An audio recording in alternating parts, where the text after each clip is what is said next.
To those people in the world who have access to universal health care, what experiences could you share with Americans in order for us to understand how it affects your life, positively or negatively?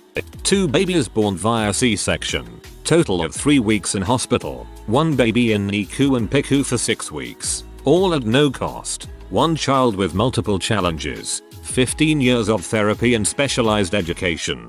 All at no cost. Other child with ongoing, but minor, medical issues that require regular specialist interventions. All at no cost. Had a stroke in 2012. Spent 7 days in hospital at no cost. Breast cancer surgery, hospital stay, all at no cost. CLL diagnosis meant regular monitoring at cancer clinic for last 8 years and rest of my life. All at no cost. Doctor appointments, ultrasounds, CT scans, allergy blood panels, MRIs, emergency room visits, all at no cost. Sure, there may be a wait at emergency room or for an MRI, but if the worry of how to pay is absent, then I am willing to wait, especially knowing my medical need is triaged according to urgency, not payment type.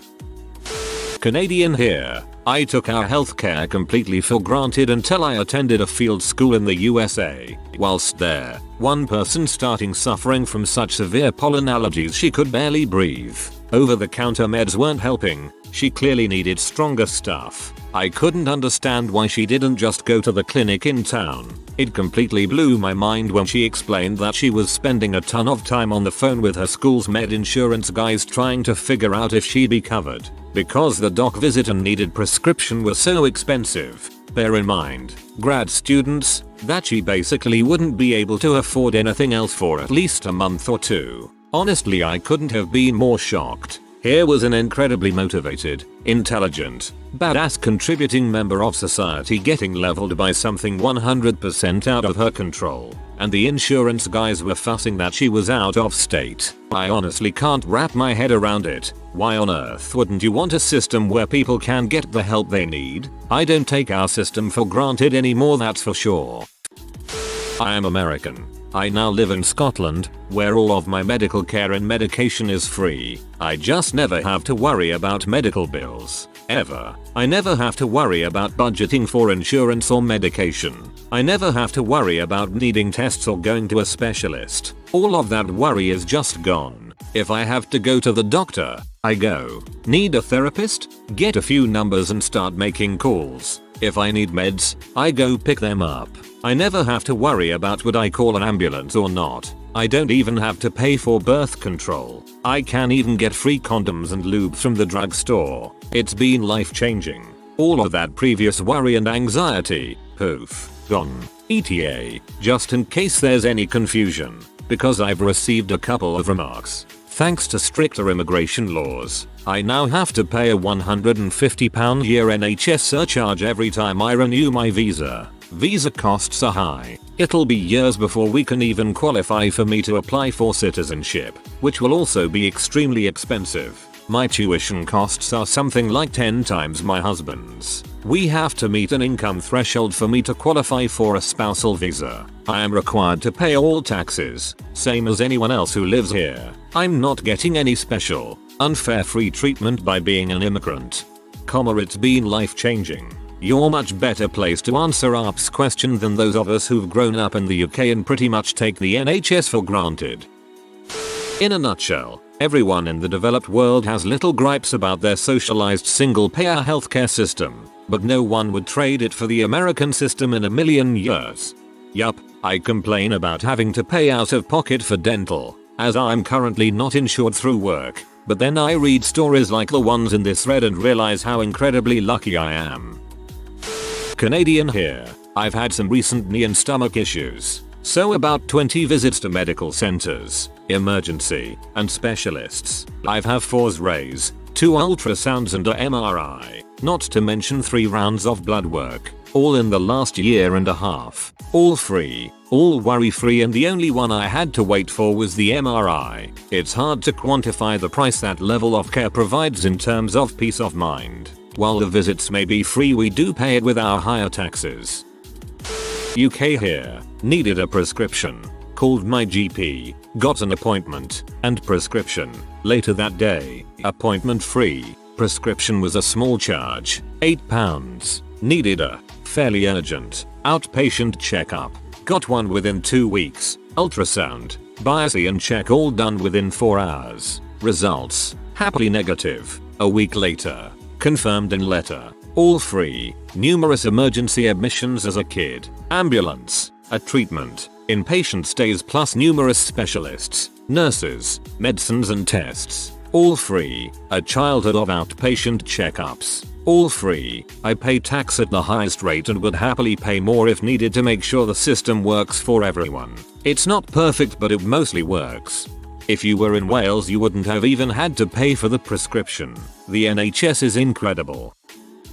About 2 months ago, a friend of mine was supposed to be coming to my house for dinner on a Wednesday night. She cancelled last minute, saying she wasn't feeling well. The next thing I heard from her was her saying she'd gone to the doctor because she was feeling too sick to eat anything, and the doctor referring her to the hospital for some tests. She spent 4 hours in a hospital waiting room before a doctor saw her, got some blood tests done, and was told that she'd be staying the night. About 3 hours after that, she turned absolutely ghostly white, which, given that she's Spanish and had only recently moved to the UK, was a good trick, and was in extraordinary amounts of pain.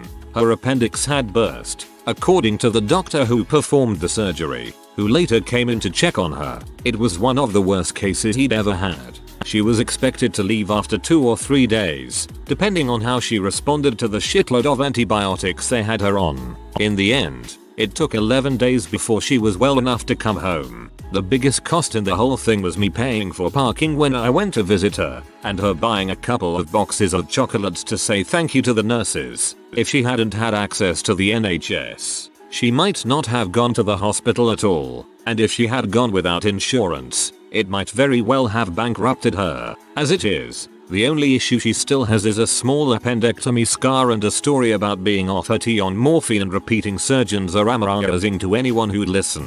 My mother used to be a nurse. She told me they got cakes and chocolates all the time as a thanks for their work. Australia here. Everyone shared stories of major issues and surgeries. I'll share something small. Recently, I cut my finger with a very sharp knife. Basically a scalper. It was decently deep and gaping open, very close to the knuckle joint. It looked bad, but once I washed it off and applied antiseptic it seemed to calm down a bit. But it was the index of my dominant hand and I didn't want to risk tendon healing badly. I had a broken toe that I did not realize and now years later it still hurts sometimes. So I decided to go to my GP. I was seen within 10 minutes and I felt a bit stupid for going to the doctor for basically a cut. I walked in, saying as much. He told me not to be silly, and to sit down. There happened to be a surgeon in the room next door, so my GP called him in for a second opinion. Surgeon made me do couple movement tests on the finger and decided there was no tendon damage. As the surgeon is leaving, I'm getting up to leave as well and the GP tells me, sit down, we're not done.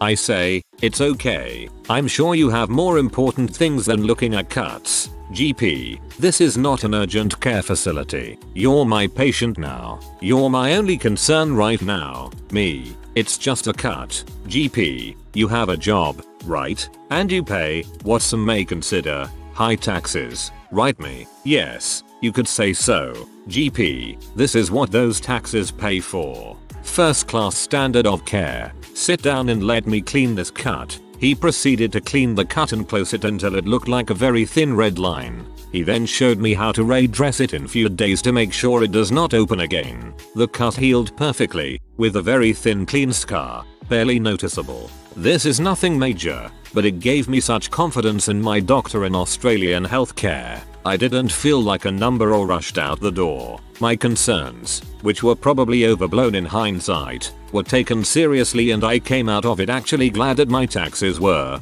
what Americans would consider high, because I could see them working for me, and I wouldn't want my taxes lowered 1 cent if it meant compromising on the quality of care in Australia. Of course, there was no out-of-pocket cost.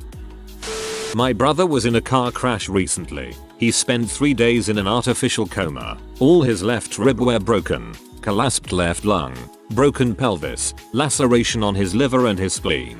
He spent something like 3 weeks in recovery and he's now back home and doing well. Still can't put pressure on his left leg until he get the okay from the doc next week. During all this time we saw no bill, did not have to worry about the cost of treatment or anything like that. Australian here. I work in oncology where nobody in the public system have to pay for anything. Simple medication like paracetamol is free. The more advanced trial drugs, which might cost thousands of dollars, free. ICU admissions, life-saving treatment, bone marrow transplants, blood transfusions, renal dialysis, emergency surgeries, all of the clinical trial medication, all of the known chemotherapies, radiotherapy, treatment surgery, disability aids, even sometimes transportation and accommodation outside the hospital free. We had one family who went to Texas for a treatment they denied here, and we were gobsmacked by their bill. All the pill cups, paracetamol, syringes, saline flushes, needles, IV fluid bags etc. were all put on their bill. I just can't imagine anything different. All the pill cups, paracetamol, syringes, saline flushes, needles, IV fluid bags etc. were all put on their bill. I just can't imagine anything different. What an exhausting time and paperwork process it must be to record how much of these items each person uses. One of the biggest things I hadn't realized before I did is that personal healthcare decisions in the US are often financially driven. If I have something mildly wrong with me, I sometimes wonder if it's worth the effort to make a doctor's appointment. But at least I don't have to ask myself if I can afford to make the appointment. It means if something is bugging me enough or is only mildly annoying but drags on, I can make an appointment to investigate and put my mind at ease or figure it out. I've been having digestive issues and bloating for months now, and at one point had zero appetite and dropped 14 pounds in a month. I've had all sorts of blood work, abdominal ultrasound, pelvic ultrasound, chest x-ray, pelvic MRI, colonoscopy and endoscopy. Found an unrelated, most likely benign ovarian tumor through this process we now know to monitor, but in the end no cause to the digestive symptoms, which have mostly faded over the course of 6 months. I had to pay out of pocket for the over-the-counter laxative and purgative for the colonoscopy prep, and $1 parking for each visit at my doctor's office, but total I'm out about $25. Reddit opened my eyes to people having serious symptoms far worse than that who can't afford to go to the doctor, some of whom will get worse and worse until finally ending up in the hospital and atrocious bills. Early intervention would have been so much cheaper, but for too many they can't afford that. I'm reading all of these as I'm in line to pick up the most important of my meds because I don't have enough cash for all 3. That is truly fricked up. A close friend of mine couldn't figure out why his 1-year-old couldn't stand up on his own anymore without crying. They took him in and after a few tests they found out he had leukemia. It took months and months of treatment, specialized doctors, chemotherapy and an extended hospital visit. After his successful treatment they finally took him home. The cost of all the treatments? $0. I couldn't imagine putting a price on that. Oh Christ. I'm so happy the little dude is doing okay. Honestly, all the best to your friend. There's often a misconception that as a government-run system it means less choice for the patient, which isn't the case. I can choose my GP. I can even choose a consultant if I ask my GP to refer me to a specific person. We still have private healthcare companies for which you can pay if you can afford it, such as Bupa. If you want something not covered by the NHS like cosmetic surgery or multiple rounds of IVF, then lots of people pay privately. I'm fiercely proud of the NHS. Despite the flaws and frustration inherent in any large-scale system run by humans, it's staffed by hardworking people from all over the world and driven by its fundamental purpose: free healthcare for all at the point of need. The very poorest child is eligible for the same standard of care as the richest. What's the point of a civilized society, if not to care for the most vulnerable among us? Nobody here loses their home if their child gets cancer. Nobody here is left on their own because they can't afford to make themselves seen. Nobody here is made to feel like a failure because their average salary job can't pay for thousands of pounds worth of kidney dialysis. Birth control is free, so at least we're making sensible decisions about how to help unwanted pregnancies. Nobody has to set up a GoFundMe page because they need an EpiPen. I cannot think of a single person who would trade it in for a crappy, cruel system like the US. ETA, I've lived in both US and the UK, and have experienced the US healthcare system in a variety of ways. I was lucky. I had a good job and decent insurance with Kaiser, but I still nearly crapped my pants with outrage and surprise the first time I had to pay out of pocket for birth control. Based in the UK, have crap mental health. I get to see my doctor same day if I need to. Medication at an outrageous low price, £8.80 per script. Doesn't matter what it is. Free NHS therapy and counselling. Kindness and empathy from everyone I deal with when I need it most. Psychiatrist visits when necessary. Ongoing support and helplines coming out of the wazoo. Had a suicide attempt about 10 years ago. Stayed in hospital for the night. Never had to worry about the cost of any part of it. If I get pregnant, I'll get extra midwife appointments to discuss mental health and extra health visitor checks, as I'm high risk for postpartum depression and psychosis. My family in America have had to choose between buying medications and paying their bills. My sister gave birth and it cost her $3K. That's insane. Honestly, $3K for a delivery in the US is shockingly cheap. She must have good insurance. I'm American but had the misfortune of having to go to a hospital in Italy and Russia. In Italy, I broke my arm. Went to the hospital. Waited a couple hours. Same as in the US for something non-life threatening. They didn't ask for insurance or anything. Just x-rayed me. Put on a cast. And a couple months later, when they removed it, I was charged €25. In Russia, I had some kind of infected cut. Forgot the details. The doctor removed the infection and then told me not to pay because he didn't feel like doing all the paperwork for a non-citizen. Meanwhile, my knee is in pain after an accident this week and I'm considering whether it's worth it to get it checked out, even though I have a good job and good insurance. Our system is not normal or sensible. It can and must be fixed. Not saying the Russian system was something to emulate, but at least it was effective from a patient perspective, lol. Canadian here, but I lived in the USA for a few years as well before returning home. Peace of mind is the biggest advantage to Canada's system. You engage with your health provider because you can afford to see them on a regular basis, which means they will catch problems before they become life-threatening. Also, if you should require surgery or other serious care, you don't first have to look through a book of names and hope that the specialist you need to see is in your plan's network. You never live in fear that you'll go bankrupt if your child requires surgery or long-term care. I had knee surgery in my early 20s in Canada. Waited 3 months for the procedure, but it was very minor and I was mobile pain-free until then anyway, so I didn't care. Others needed to get in ahead of me, so it was fine.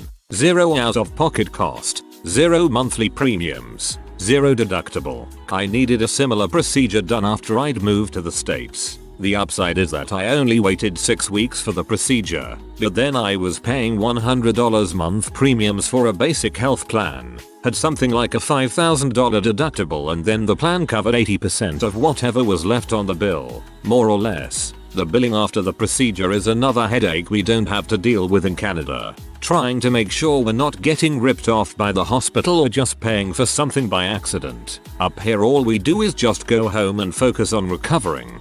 Also in Canada, I broke my arm first week of job. I was worried I would miss a day because I would look bad. Not because I would have to pay a massive bill in the end. I paid like $30 total.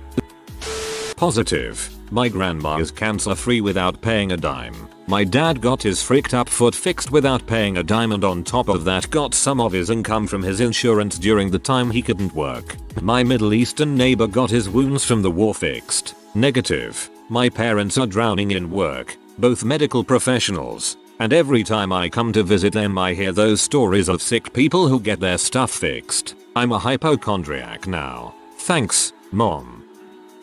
American who lived in Czech Republic and Spain here. I paid my taxes, made a very comfortable wage, and never paid out of pocket for anything except a token amount for prescriptions. I even spent 10 days in hospital in Czech Republic for no out of pocket cost and got costly tests too. End of story. It's that simple. And if the American government won't do what one of the poorest economies in Europe and a country with only 5 years post-communism can do with ease, it's pretty clear that America doesn't care about its non-wealthy citizens.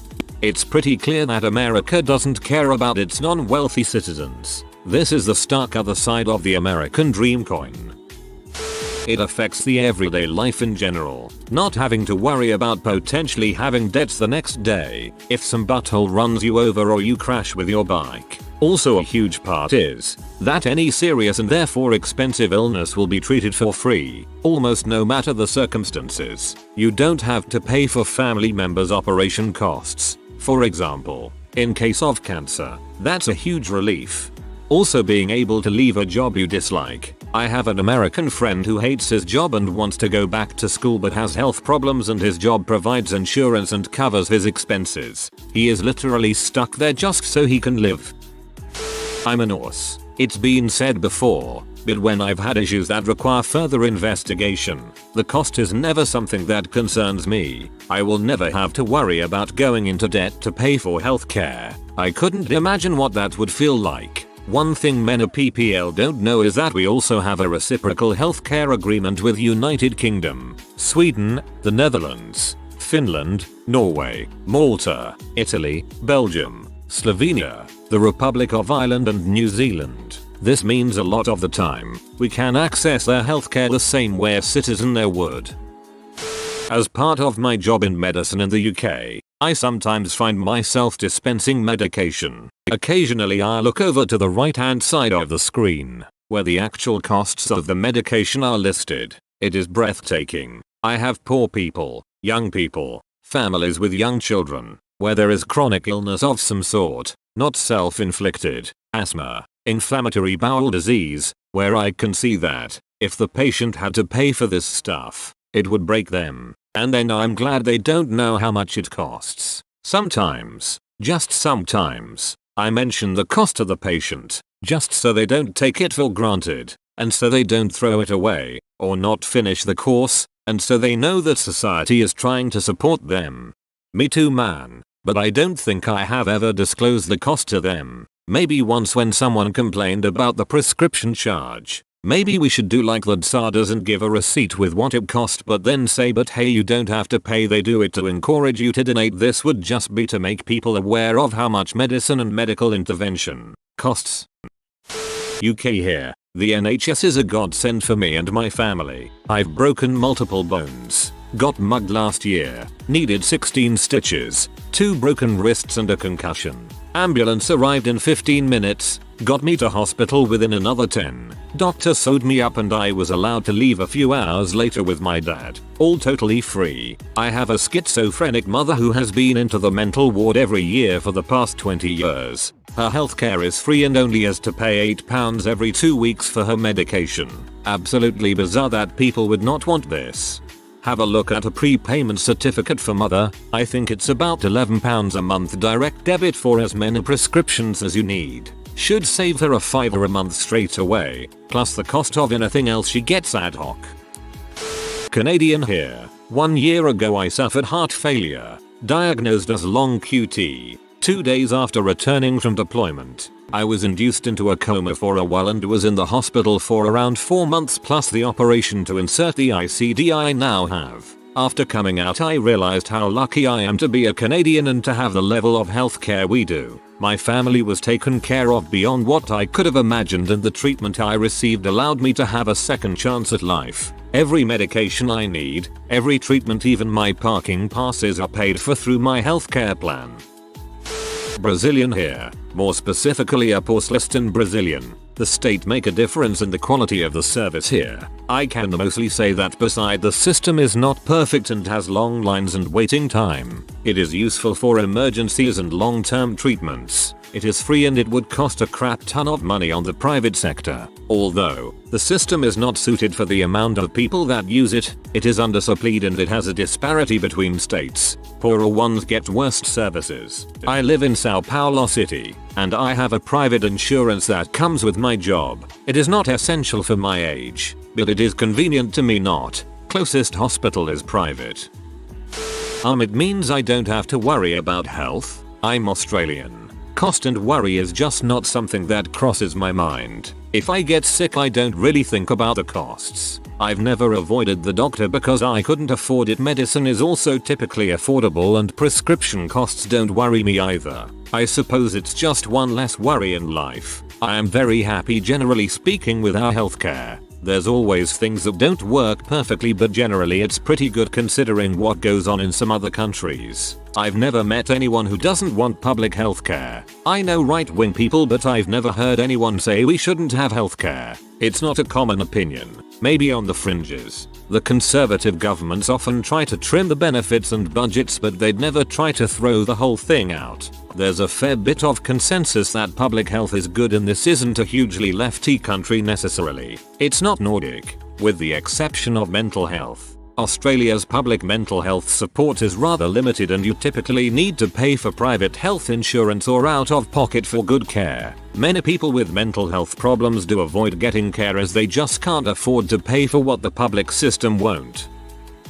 So in Australia, hospitals are either part of the public system or the private system. Public system funded by a Medicare levy and your annual income tax. You get immediate treatment in public hospitals for emergencies. For example, my son was 8 when he broke his arm, requiring surgery to insert pins and an overnight stay in hospital. When the plaster came off, he needed further surgery to remove the pins, and spent 2 nights in hospital when the wound became infected. Total cost for multiple x-rays, 2 surgeries, 3 nights in hospital, all drugs and meals and dressings was $0. Necessary but non-life-threatening cases, elective surgery, are also free in public hospitals, but you go on a waiting list which can be lengthy, weeks to months if you're unlucky. I waited 6 months for gallbladder surgery, for example, but it was entirely free of charge. The pain-killing drugs I needed while I waited for surgery were heavily subsidized under the pharmaceutical scheme. Private system in short, you pay for private insurance which is partially claimable on your tax. The main benefit of private hospitals is the short no wait for elective surgery. You also have total choice of surgeon. Surgeons who work in private hospitals also work in public ones, but patients aren't always able to choose their surgeon in public. Aside from your insurance premium, hospital admission in a private hospital can cost thousands of dollars up front. This covers doctor, anesthetist, accommodation, meals, drugs, etc. Some of that is refunded by Medicare and some is refunded by the fund, but there is almost always a large out-of-pocket portion.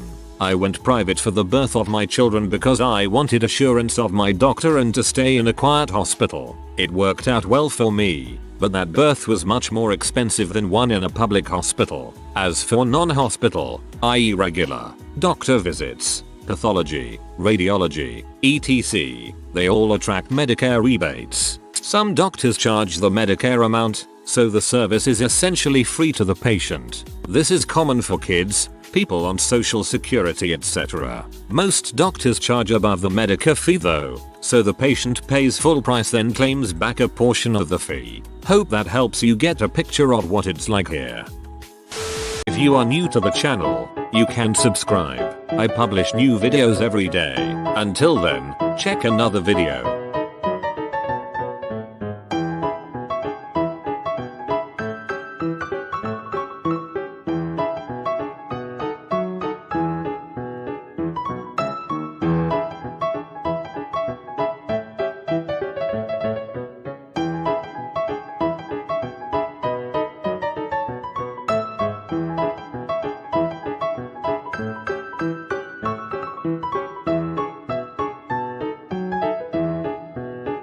Bye for now.